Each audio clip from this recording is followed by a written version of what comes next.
काफ़ी अरसा से एक फ़ेज़ जो है वो पेंडिंग चल रहा था, फ़ेज़ 10, और जिसके लिए हमारी इवन मेरी पर्सनल ऑब्जर्वेशन भी यही थी कि ये टाइम टेकिंग काम होगा, अभी इस पर टाइम लगेगा। जो खदशात थे उनको एड्रेस करते हुए फ़ेज़ 10 का बैलेट जो है वो अनाउंस कर दिया है। कमिंग सून मीन्स कहा गया, अभी क्लियर डेट तो नहीं दी गई, लेकिन वी कैन एक्सपेक्ट कि आने वाले चंद महीनों में ये आ जाएगा। तो मेरी उन तमाम दोस्तों से गुजारिश है जो फ़ेज़ 10 की फ़ाइल्स होल्ड कर रहे हैं कि वो होल्ड करें, बैलेट को देखें और एक्सपेक्ट करें कि इंशाल्लाह अगर ये बैलेट में उनके अच्छे प्लॉट्स निकलते हैं तो ये उनके लिए एक फ्रूटफुल रिज़ल्ट होगा। और डीएचए अभी तक जो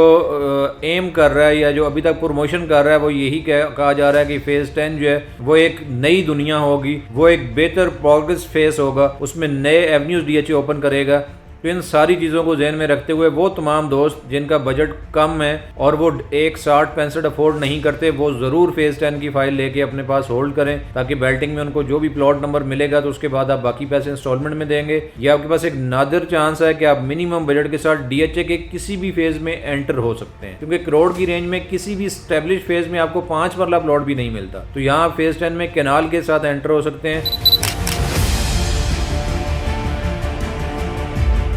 अस्सलाम वालेकुम, अज़हर फ्राम मिलिट्री एस्टेट।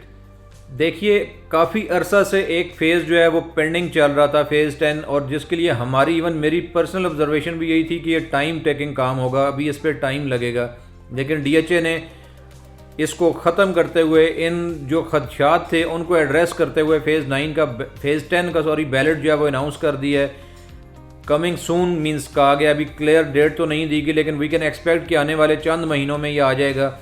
तो मेरी उन तमाम दोस्तों से गुजारिश है जो फ़ेज़ 10 की फ़ाइल्स होल्ड कर रहे हैं कि वो होल्ड करें, बैलेट को देखें और एक्सपेक्ट करें कि इंशाल्लाह अगर ये बैलेट में उनके अच्छे प्लॉट्स निकलते हैं तो ये उनके लिए एक फ्रूटफुल रिज़ल्ट होगा। हाँ, ये ज़रूर है कि देखें, जब बैलेट आता है तो फ़ाइल की अगर हम बात करेंगे तो फ़ाइल में बैलेट का जो रेट है, प्लॉट का जो फ़ाइल का जो रेट है at the time of balloting, वो मैक्सिमम रेट ही कंसिडर होता है। बैलेटिंग के बाद ये ज़रूर एक नेगेटिव पॉइंट होगा कि अगर आपका प्लॉट किसी एवरेज या बिलो एवरेज लोकेशन पे लगता है तो शायद आपका रेट कम हो, लेकिन कम अज़ कम वो इस रेट से कम नहीं होगा। और देखिए, मेरा ये मानना है कि रेट जैसे 9 प्रिज्म को ही देख लें, 9 प्रिज्म की बाउंड्री से आगे फ़ेज़ 10 स्टार्ट होता है। तो 9 प्रिज्म के लोगों को ये एज होगा कि अब there is no more boundaries, जितनी भी बाउंड्रीज थी उनको ऑलमोस्ट सारों को फ़ेज़ 10 कवर कर लेगा। रेट के हवाले से ये है कि अभी फ़ेज़ 10 में जाएँ कि ना जाएँ। देखिए, फ़ेज़ 10 में अगर आप नई बाइंग करते हैं तो उन लोगों के लिए तो ज़रूर ये फ़ायदा मंद है कि जो देखें 1.5 करोड़ रुपया या 1 करोड़ 60-65 लाख रुपया नहीं लगा सकते, जो फ़ेज़ 9 का रेट है मिनिमम, तो वो 1 करोड़ की रेंज में 97-98 की रेंज में फ़ेज़ 10 की फ़ाइल बाय कर लें। इस पे जहन में रखिएगा कि यकीनन 50-55 लाख रुपया डेवलपमेंट चार्जेस होंगे, बट वो 3 साल की इंस्टॉलमेंट में डीएचए चार्ज करता है आपसे। तो जिस बंदे का बजट नहीं है 1 करोड़ 60-65 लाख रुपया, वो ज़रूर फ़ेज़ 10 की फ़ाइल करोड़ की रेंज में ले ले और बाकी पैसे वो किस्तों में देता रहेगा। तो आफ्टर 3 इयर्स उसके पास एक रीज़नेबल डिफेंस की प्रॉपर्टी जो है वो आ जाएगी। और डीएचए अभी तक जो एम कर रहा है या जो अभी तक प्रमोशन कर रहा है वो यही कहा जा रहा है कि फ़ेज़ 10 जो है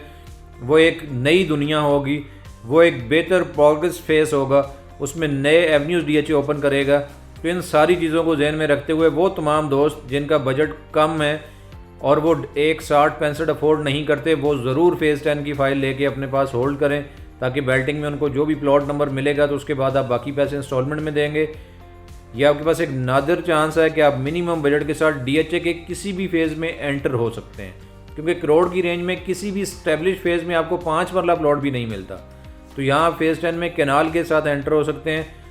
हाँ, अगर कोई बंदा अफोर्ड करता है 60-70, तो फिर मैं ये सजेस्ट करूँगा कि आप या तो बेल्टिंग का वेट करें और बेल्टिंग के बाद अपनी डिज़ायर्ड लोकेशन पे या बेहतर लोकेशन पे प्लॉट ले लीजिएगा, वरना फ़ेज़ 9 के उन लोकेशंस पे भी आप बाइंग कर सकते हैं जो प्रीवियसली बाउंड्री कंसिडर होती थी, बट अब फ़ेज़ 10 की लॉन्चिंग के बाद बाउंड्री का कॉन्सेप्ट ख़त्म हो जाएगा। मैं ये वीडियोज़ में भी कुछ चीज़ें आपके साथ शेयर कर रहा हूँ कि 9 और 10 में हार्डली 200 या 300 मीटर का फ़र्क है कि क्रॉस द ड्रेन एक साइड पे फ़ेज़ 9 है और on the other side it is phase 10।